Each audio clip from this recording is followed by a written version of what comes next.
ஆண்டவராகிய இயேசு கிறிஸ்துவின் இனிதான நாமத்தில் என் அன்பின் வாழ்த்துக்கள்.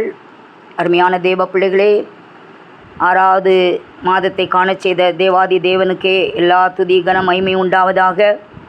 ஆண்டவர் என்னோடு கூட பேசின வார்த்தையை ஒரு சில நிமிடங்கள் உங்களோடு கூட பகிர்ந்து கொள்ள நான் ஆசைப்படுகின்றேன். யோவான் எழுதின சுவிசேஷம் 20ஆம் அதிகாரம் 29வது வசனம். ஆண்டவராகிய இயேசு மரித்து உயிர் தெழுந்த பின்பு நம்முடைய சீஷர்களுக்கு தம்மை உயிரோடு இருக்கிறவராக அவர் காண்பித்தார், தன்னை வெளிப்படுத்தினார். அந்த நேரத்தில் தோமா அவரை கண்டு மட்டும்தான் விசுவாசித்தான். அதனால் ஆண்டவர் அவனை பார்த்து சொன்னார், நீ என்னை கண்டதினால் விசுவாசித்தாய், காணாதிருந்து விசுவாசிக்கிறவர்கள் பாக்கியவான்கள் என்று. அருமையான தெய்வ பிள்ளைகளே, ஒரு பொருளை பார்த்து இது இந்த பொருள்தான் என்று நாம் தீர்மானிப்பதில் பலன் ஒன்றுமில்லை. காணாததை விசுவாசிக்க வேண்டும் என்பதாக ஆண்டவர் நமக்கு இந்த மாதத்தில் அறிவுறுத்துகின்றார். எபிரேயருக்கு எழுதின நிருபம் 11ஆம் அதிகாரம் 1வது வசனத்தில் விசுவாசத்துக்கு ஒரு டெஃபினிஷன் கொடுக்கப்பட்டிருக்கிறது. அது என்னன்னா, விசுவாசமானது நம்பப்படுகிறவர்களின் உறுதியும் காணப்படாதவைகளின் நிச்சயமாக இருக்கிறது என்பதாக.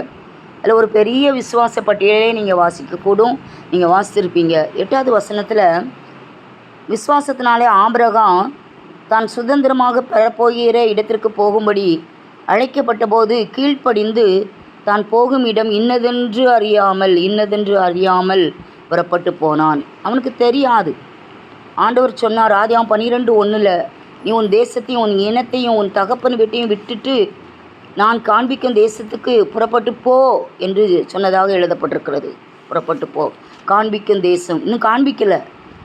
ஆனால் வசனம் 4 சொல்லுது, கர்த்தர் ஆபிரகாமுக்கு சொன்னபடியே அவன் புறப்பட்டு போனான்.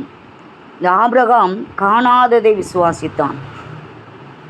தன்னை தேடி வந்த, தன்னை அழைத்த கர்த்தரை அவன் காணாமலேயே விசுவாசித்தான்.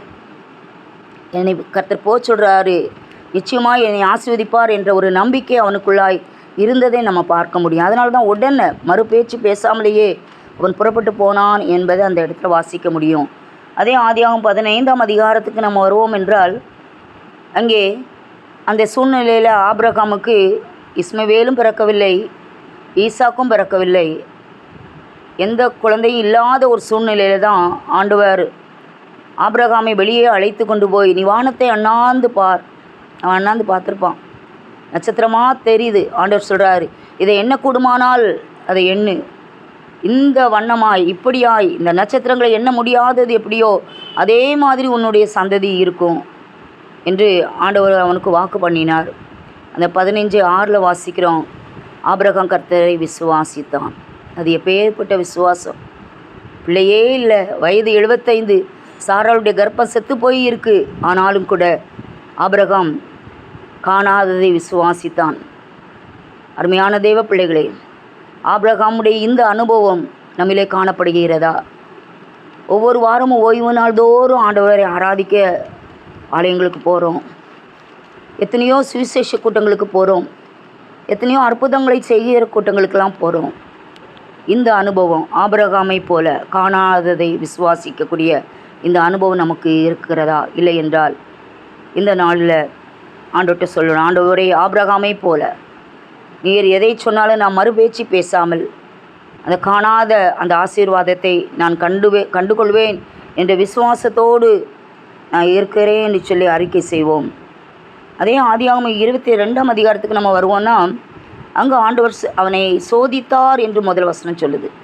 எப்படி சோதித்தார்?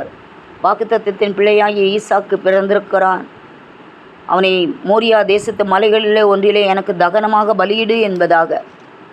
அந்த 22:3 நீங்கள் வாசித்தீங்கன்னா ஆச்சரியமாக இருக்குது. ஆபிரகாம் அதிகாலையில் எழுந்து எதற்காக?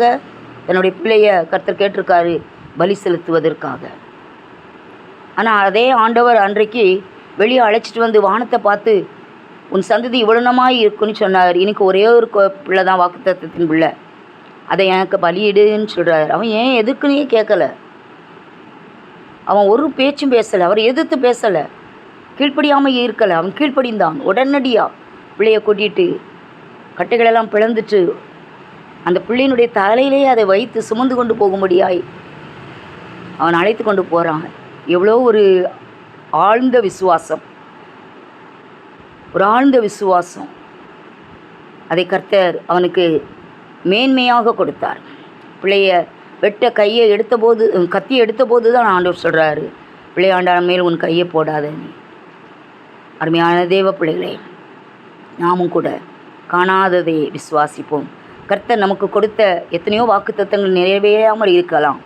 ஆனால் நிறைவேறும் என்ற விசுவாசத்தோடு நாம் காத்திருப்போம் என்றால் நிச்சயமாகவே கர்த்தர் நம்முடைய ஆசீர்வதிக்க, நம்முடைய வாக்குத்தத்தங்களை அவர் நிறைவேற்ற அவர் போதுமானவர்.